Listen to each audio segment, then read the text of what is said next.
it's time to clear the table some more. So I have a lot of this Mexican mint marigolds, which is an herb for cooking. It's like a tarragon replacement. So let's go get that in the ground up front in the north garden.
So one thing I need to clear off my grow table is that I have this beautiful black mulberry.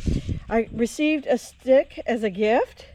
It was a throwaway prune, but a curb alert. Hey, I got this from a friend I only know through the internet.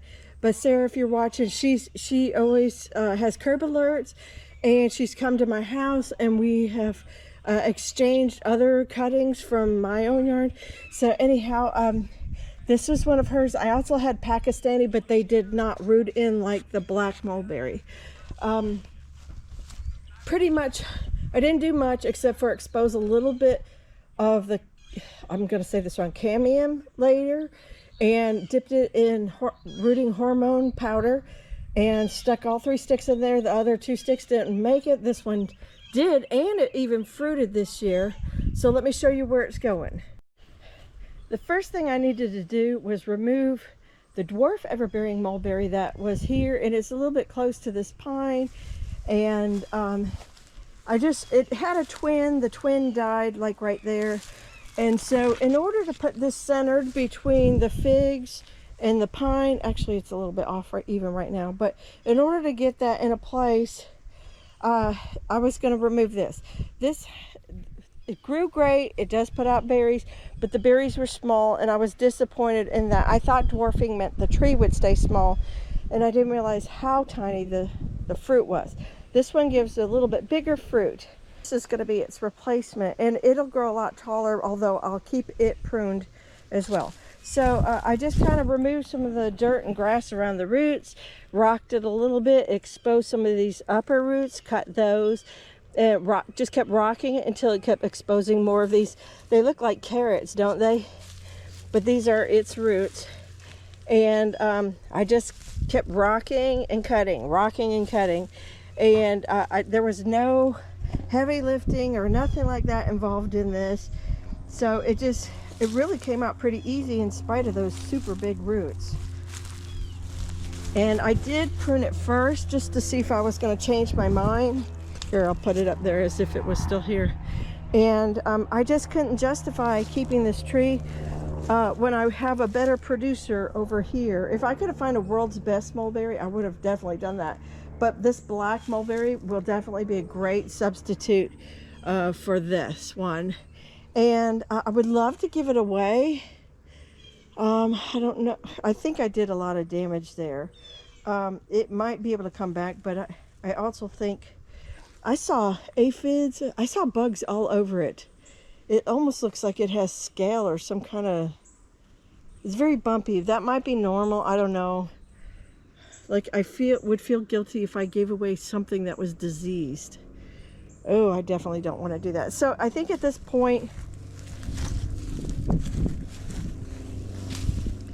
I got a tree for free, and so we'll just put this one in the garbage and just let it go at that. I think I paid $7 for 2 of them from Baker's Creek 4 years ago or something like that. Must be a pretty day. All the planes are flying as I'm out here working. So anyhow, I'm going to square this black one up somewhere maybe over a foot and replace the dirt, and then I'll have a better black mulberry, and it can take all summer to grow, and it'll probably even fruit again in its happier new place. I lost my GoPro for a few minutes. Well, about 30 minutes.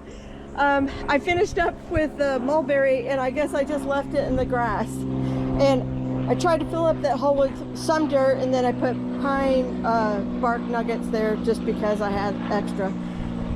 So anyhow, it's there, it's happy. It looks to be about center-ish, and it can live for many years right here. Super happy. And also I should tell you, as the morning is going, I've got this hose going behind me. I don't know if you guys can see that. The green hose, and I'm just moving it from section to section as I'm out here. That way I don't have to stand over it, but I can hear it's running so I won't forget about it. And the grow table is looking so much better so far. I have a friend coming to get whatever amount she wants of those. Oh, there's another cherry tomato. So we had the table tomato that was in a pot here. There was a video on it. There was a bunch of tomato seedlings that were growing up right out of the wood, the table, which is falling apart. But I love it because it serves a great purpose. And anyhow, I took the cherry tomato that was over there and planted it, and now I see that I forgot this one. This was an experimental cherry tomato because we put horse manure in here, and a friend of mine was testing to see if her alfalfa cubes, her horses only do grass and alfalfa cubes, and we weren't sure if these were affected by grazon, and they definitely weren't. I did this plant, and I also did a green bean plant, and that too was also did well through it, so I was able to report back to her that she had no grazon issues in her manure. So that was a little fun right there. I think I'll put it here. I forgot to grab my dowel tool, but anyhow, here's the other one and this one. And oh, this is not really an update video, but look at the scarlet runner beans. Yes, they're growing all the way up to the trellis. This one's already found the top, so that makes me very happy. Ooh, I need these. I need some of these. Yeah, there we go. Hold on, let me show you what else transpired. So I was out here cleaning off the grow table, and I was going to take you guys along with me, and the phone, no, I called because I was getting text, and it's easier to do a call. And so anyhow, I just enjoyed my time on the phone and went to town with trying to make some sense of this. I had this orange little grow bag from Oranges or something like that. I'm sorry, it's red, not orange. And I knew I had a very nice sugar baby watermelon coming along over here, so I put it around there. And then while I was out here, I found 2 more the next size down sugar baby watermelons. Can you see those okay? Yeah, those look really good. And then there's a whole bunch more coming, and while I'm here and on the phone just chatting away, I'm looking at all the bees pollinating this. It's fantastic. And then the reason why I needed this is because this is my apple melon, and the seeds were given to me, and I'll have to look up the name. But anyhow, thank you, because look at can you see the bees and flies, a lot of flies going back and forth, back and forth. They might not like it that I'm here, but look what it's produced for me. An apple melon. So I think it's like a cucumber with the apple flavor, but it's shaped and colored up like a watermelon. I had a bunch in here, and I think they did not get properly pollinated, or I may find them as I'm in here working. But yeah, I need to get this up, train it just so that my watermelons can have proper space to continue spreading down that way. I'm trying to train them that way. So anyhow, and then the last thing I'll do, I'm supposed to stay with the everything to get it off the table, but I think sometime tonight, I want to get these tomatoes pruned, and I want to get stakes in this because they're starting to lean, and they're getting big, and I want to get the stake in that hole and hold them up before summer comes. Look at the butterfly on the purple zinnia. It actually looks a little pink. These were supposed to be deep purple, but they don't look deep purple to me. But they sure are bringing in the butterflies. Whew! Everything looks so good, and I collected dill seed last week. Oh, this garden is just amazing me. So, okay, let me get back at it. I just wanted to make a quick addendum to this apple melon variety. As I'm tying these up, I'm noticing the leaves are in really good condition. I know you're seeing a little bug pressure right there, but for something that may be in the cucurbit family, maybe, it's doing really, really well. Because now, these green zucchinis, these are Benning's green tint zucchinis, they're doing pretty good. But my yellow patty pans, the lemon sun, they are like, I don't know, they went downhill in 24 hours and they look terrible. And then I have zucchini also putting on the powdery mildew. Ooh, this guy also needs a little bit of love. Since we took the coop down, it's in a little bit of a sun shock, and I don't blame it. And I have given away so many eggplants, and now they're sunburning. I don't know what to do. I have so many eggplants. Hit me up if you know me and you want an eggplant. Okay, we're up in the butterfly garden. Sorry for the helicopter noise. This is Gara, hibiscus. I've yarrow, or yarrow, depends on how you want to say it, up here, but not loving life. And then I have a spiderwort, which I would like to pull eventually, or at least trim back, but right now the bees are kind of happy. And then I have the purple prince alternanthera. Oh, and my daylily. You guys need to see my daylily. Look at that, isn't that gorgeous? Especially against the backdrop color of the dark purple alternanthera. Oh, porterweed's doing great. Pentas, this is helenium and lantana. And I got a plumeria here that's white. Orange, chrysandra, and then more lantana in here. So, oh, look, and the lantana is really brought in these white butterflies or moths, whatever they are. I feel like they're cabbage moths, but maybe also not.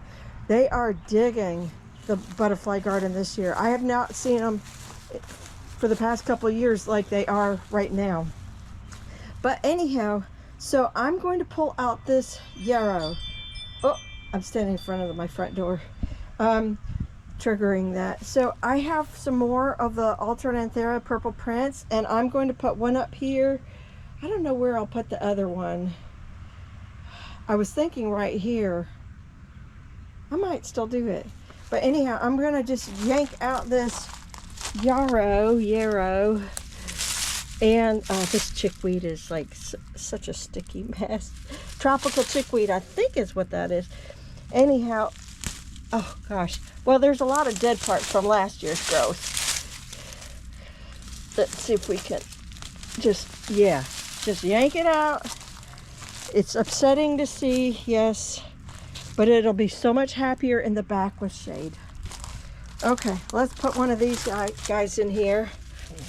You know, I actually thought about doing that with the hibiscus as well. Put the hibiscus in the back. Nothing likes this corner.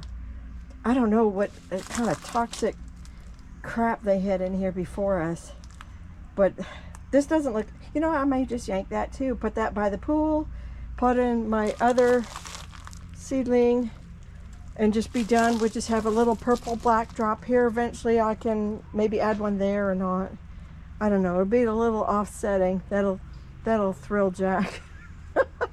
But look at the color. Amazing. Okay, so let me get these guys in here. Whew. Here's another.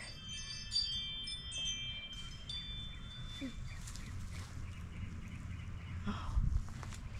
There's another white cabbage moth or butterfly. Oh, that's so cool. Okay, I just kind of lightly pulled on the hibiscus, and boy, I had no deep roots in it at all. It has not been happy here. This is a rough growing environment because it is so hot in the summer against this wall, and this plant did not care at all. In fact, I might need to trim that back. It's got a lean to it now, but anyhow, these things love heat. They don't care about the cold. They're very versatile plant. And I picked out some chickweed, but this is not really a time for weeding. I'm trying to get things off the grow table. So it's there, it's in the ground. I need to water that. And now it looks like I created more work for myself. And so I got to get the hibiscus and the yarrow in the ground next. I cheated and I put the peppers here. I got them off the grow table, but I put them here, because I do think they're going to need a little shade cloth protection, but I have to water all these anyhow. So if I'm bringing the hose right across here, I'll water them here, and then we'll make a separate video of me getting them in the ground, because that's going to take more energy than I've got left. Okay, so here's all we got left on the grow table, and this is the hibiscus, cranberry hibiscus. This is just a, tropical hibiscus. It's a bicolor. It's got red and it's got yellow with a pink center. And now that I'm looking at the root system, I think it's just really might be two plants. There might be a graft in there. Maybe. It almost looks at, yeah, there's two plants together in the same pot. That's how they did that. Technically, I got two plants. Oh, I could actually separate those finally. Maybe that's why it never liked growing. I got to clear all this chickweed off of it too. And the yarrow is down there. Yarrow. Can't say it. Woo, so here's the pool garden. There's the bumblebee. Oh, that might be like, oops, sorry, my shovel almost fell. Carpenter would-be, something like that. My plumeria is budding out. Hopefully it'll do something. Look, my snapdragons are blooming. One. This one looks more yellow.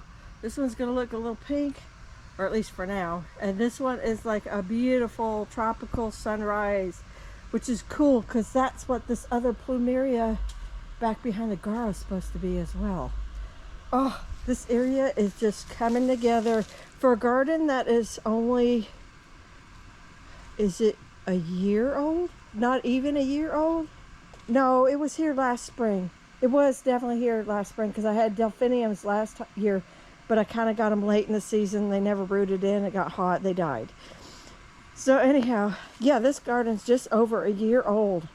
I'm so proud of how pretty it's turned out to be. We had some failures, but overall it's pretty good. And that little back corner right there is where these two, they were two hibiscus. Look at this. Completely two different plants.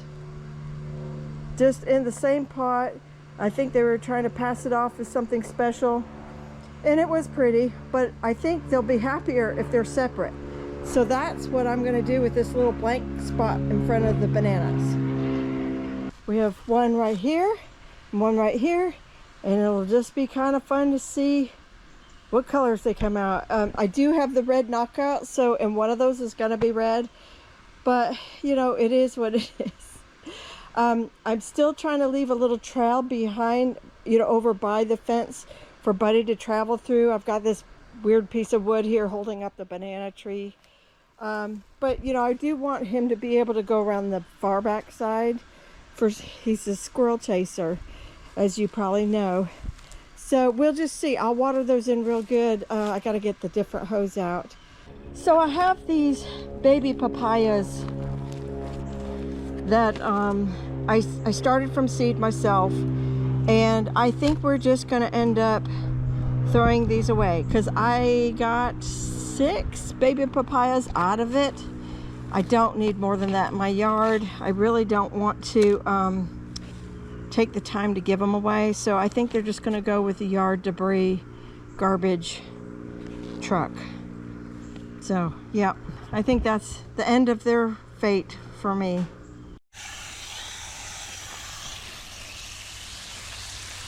All right, so there's 3 of these yarrow right here, and there's also a little bit of the Mexican mint marigold right here. So these will look kind of pretty. They're both 2 different yellows. This one kind of borders that. At least for now it'll be good. I don't know, this peanut butter tree likes to kind of grow big fast.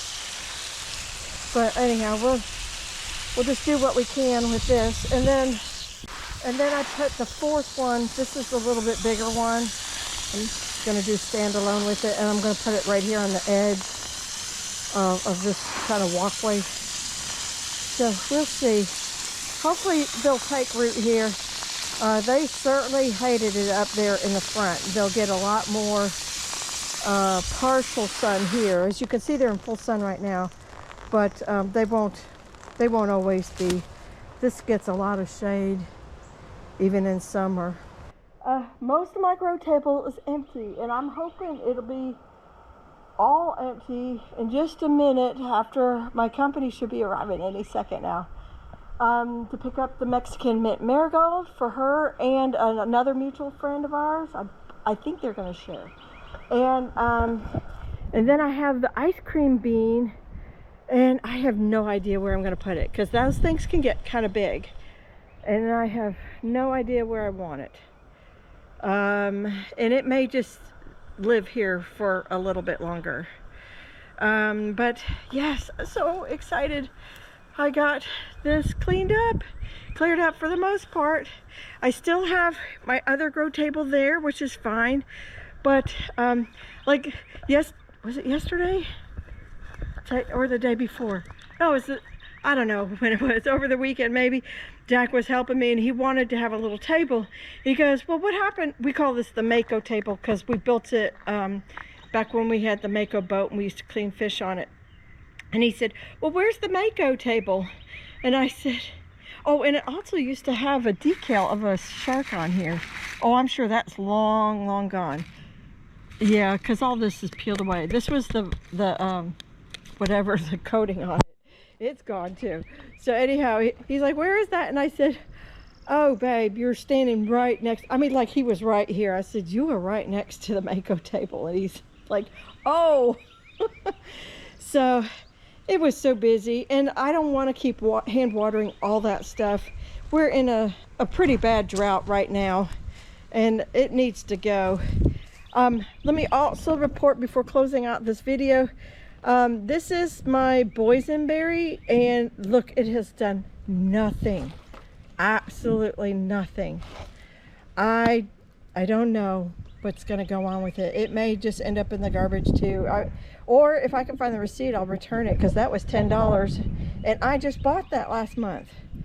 Oh, miserable. But anyhow, that's it. Oh, also I have some more roselle I started about 6 days ago, and I don't know about it. A squirrel attacked it the very first night, so we'll just see. I mean, it might come up. We'll see. But there we go, cleaning off the grow table. These are really exciting videos, aren't they? I'm sorry. Well, you know, it's all part of gardening, right? It's not the sexiest video, but it is what it is, and I have most of it done. So I just got a couple things I gotta decide, or maybe just up pot the ice cream bean. I don't know. It's not complaining where it's at, but I do feel like it needs attention somewhere. So that's it, you guys. Thanks for watching. Take care, God bless, and I'll see you in the next video. Bye.